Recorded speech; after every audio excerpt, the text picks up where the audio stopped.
The first Christmas standard ever introduced by a black singer would go on to become the most performed Christmas song ever. This is the story behind the Christmas song. Behind the Christmas Hits with Drew Savage. The story of how it was written is a famous one. In 1945, Mel Torme and Bob Wells would take turns going over to each other's houses to write songs. On one smoking hot July day in Toluca Lake, California, Mel went to Bob's house and found a spiral pad of paper sitting on the piano with 4 lines scribbled down. Chestnuts roasting on an open fire, Jack Frost nipping at your nose. Mel asked, "What's this?" And Bob said it was so blistering hot, he tried writing some wintry verse to mentally cool himself off. Mel said, "You haven't just cooled me off, you've written a song here." Mel wrote the melody and helped Bob finish the lyrics, and 45 minutes later they had a song. They drove over to Van Heusen Publishing to share it with the decision makers there, who weren't impressed. Their initial reaction was, "There's no money in a song that's only going to be popular one day a year." Oh yeah? Same afternoon, they drove over to Nat King Cole's house. They played it, and Nat said, "Play it again." After the second play, Nat said, "Now that's my song."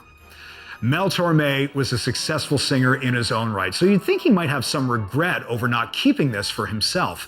Mel's son James, also a jazz singer, has said that his dad's solo career hadn't taken off yet, and that he and Bob recognized that in 1945, Nat King Cole was becoming the man.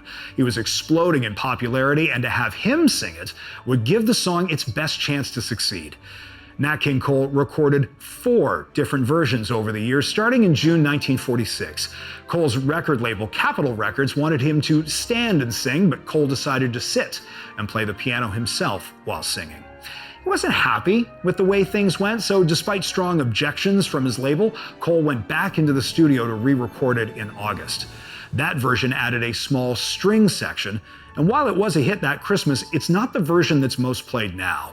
Cole would record it again in 1953, adding a full orchestra, but we didn't get the now iconic version until 1961. Every time Cole would go back to the studio to re-record it, he would add more players, and in '61 that trend continued. But this time it was recorded in stereo. And according to what Mel Torme wrote in his autobiography, the rest could be called our financial pleasure. If Nat King Cole's is the most famous, whose version comes in second? Well, going by chart performance, that would be Christina Aguilera, who recorded it for her My Kind of Christmas album 20 years ago.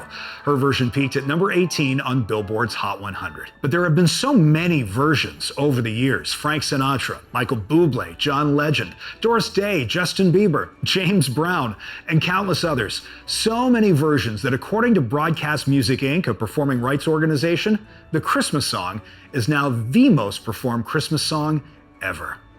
Thanks for joining us. Hit subscribe for more stories and videos behind the Christmas hits, and join us again tomorrow for the story behind not only a classic hit song, but a classic hit TV special, Rudolph the Red-Nosed Reindeer. We'll see you then.